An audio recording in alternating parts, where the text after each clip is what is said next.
मनुष्य पैदा तो होता है स्वतंत्र, लेकिन वो बहुत जल्दी वह अपने ही मन का कैदी बन जाता है। यह बड़ा जीव है, जिस मन को उसने सुविधा के लिए बनाया था वही मन उसका मालिक बन बैठा है। तुम देखो, दुनिया में लगभग 90% लोग ऐसे हैं जो अपने जीवन को नहीं जी रहे बल्कि मन द्वारा जिए जा रहे हैं। वे चलते हैं, बोलते हैं, प्रेम करते हैं, क्रोध करते हैं, लेकिन कहीं भी वे स्वयं उपस्थित नहीं होते। वहाँ केवल मन होता है, आदतें होती है, स्मृतियाँ होती है, समाज की आवाजें होती है।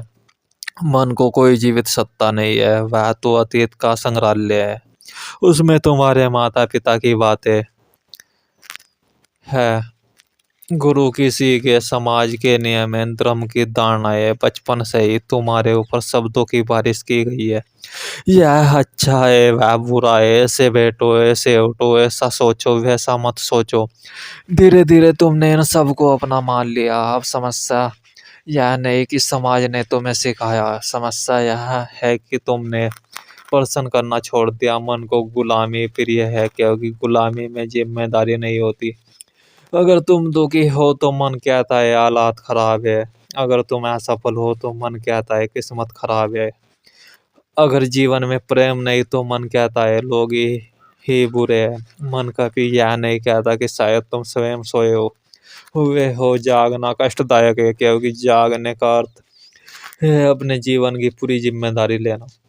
90% लोग इसलिए मन के गुलाम है क्योंकि वे जागना नहीं चाहते, वे सुविधा चाहते हैं। मन सुविधा देता है, वह तैयार जवाब देता है, रेडीमेड विचार देता है। तुम्हें सोचने की जरूरत नहीं ही नहीं पड़ती, तुम बस वही दोहराते रहते हो जो पहले से तुम्हारे भीतर भरा गया है। यही कारण है कि भीड़ हमेशा एक जैसी सोचती है, एक जैसे सपने देखती है, एक जैसे डर पालती है। मन भविष्य में जीता है या अतीत में। कभी तुम कल की चिंता में हो, कभी कल की स्मृति में, वर्तमान में कभी नहीं होता। और जो व्यक्ति वर्तमान में नहीं, वह जीवित होते हुए भी मर्त जैसा होता है। वह सांस ले रहा है लेकिन जीवन को छू नहीं रहा। वह मंदिर जाता है लेकिन प्रार्थना नहीं करता। वह प्रेम करता है लेकिन प्रेम में उपस्थित नहीं होता। मन बुरा नहीं है, लेकिन मालिक बन जाए तो खतरनाक है। मन को सेवक होना चाहिए, स्वामी नहीं। लेकिन अधिकांश लोग डर के कारण मन को सिंहासन पर बैठा देते हैं। डर अकेले होने का, गलत होने का, समाज से अलग हो जाने का। मन कहता है भीड़ के साथ चलो, सुरक्षित रहोगे, और तुम चल पड़ते हो बिना देखे कि वह रास्ता तुम्हारा है भी या नहीं। जब तक तुम स्वयं को देखना शुरू नहीं करते, जब तक तुम अपने विचारों को ऐसे नहीं देखते जैसे बादल आकाश में आते जाते हैं, तब तक गुलामी बनी रहेगी। स्वतंत्रता कोई क्रांति नहीं है, स्वतंत्रता एक मौन समझ है कि मैं मन नहीं हूँ, मैं उसे देखने वाला हूँ। जिस दिन यह दृष्टि पैदा हो गई उसी दिन मन का जाल टूटने लगेगा। लेकिन याद रखना, केवल 10% लोग ही इस साहस को जुटा पाते हैं, क्योंकि स्वतंत्रता आसान नहीं है। वह जो कि मांगती है गुलामी सुरक्षित है, जानी पहचानी है। इसलिए 90% लोग मन के गुलाम रहना चुनते हैं और वे इसे अपना भाग्य समझ लेते हैं बैठते हैं, जबकि यह केवल उनकी नींद है। मन तुम्हें लगातार व्यस्त रखता है, कभी इच्छा के पीछे दौड़ाता है, कभी भय के आगे झुका देता है। वह कहता है थोड़ा और पालो तब शांति मिलेगी, थोड़ा और सुरक्षित हो जाओ तब निश्चित हो जाओगे। और तुम दौड़ते रहते हो, पूरा जीवन एक दौड़ बन जाता है, लेकिन मंजिल कभी नहीं आती, क्योंकि मन की कोई अंतिम मंजिल होती ही नहीं। तुमने गौर किया कि जब कभी तुम सचमुच शांत होते हो कुछ क्षणों के लिए, तब मन अनुपस्थित होता है।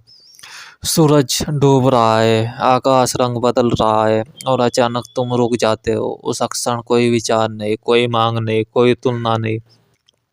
वही क्षण वास्तविक जीवन का स्वाद देते हैं। लेकिन डर के मारे तुम फिर मन की ओर लौट आते हो, क्योंकि मौन तुम्हें अजनबी लगता है। मन तुम्हें एक झूठा केंद्र देता है, अहंकार। वह कहता है मैं हूँ, मैं जानता हूँ, मैं सही हूँ। इसी अहंकार से संघर्ष पैदा होता है, प्रतियोगिता पैदा होती है, हिंसा पैदा होती है। लेकिन यह मैं तुम्हारा नहीं हूँ, यह उधार लिया हुआ है। समाज ने इसे गढ़ा है, शिक्षा ने इसे चमकाया है, और तुमने इसे अपना चेहरा मान लिया है। सत्य को पाना नहीं है, सत्य को पहचानना है वह पहले से मौजूद है, लेकिन मन इतना शोर मचाता है कि तुम्हें अपनी ही आवाज सुनाई नहीं देती। ध्यान कोई करने की चीज नहीं, ध्यान ना करने की अवस्था है, मन के हस्तक्षेप के बिना बस होना।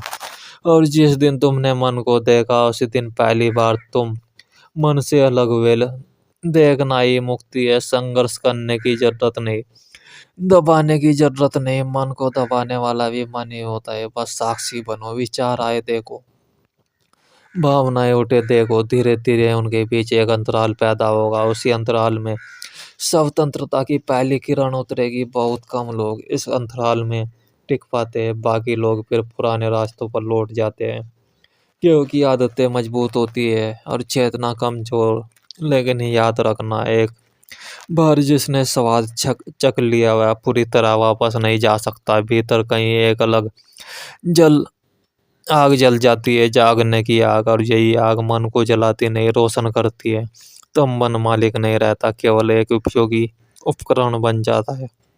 जीवन तक पहली बार बोझ नहीं, उत्सव बन जाता है। बिना कारण हंसी आती है, बिना वजह करुणा बहती है, क्योंकि तब तुम जी रहे होते हो मन के द्वारा नहीं, बल्कि मन के पार।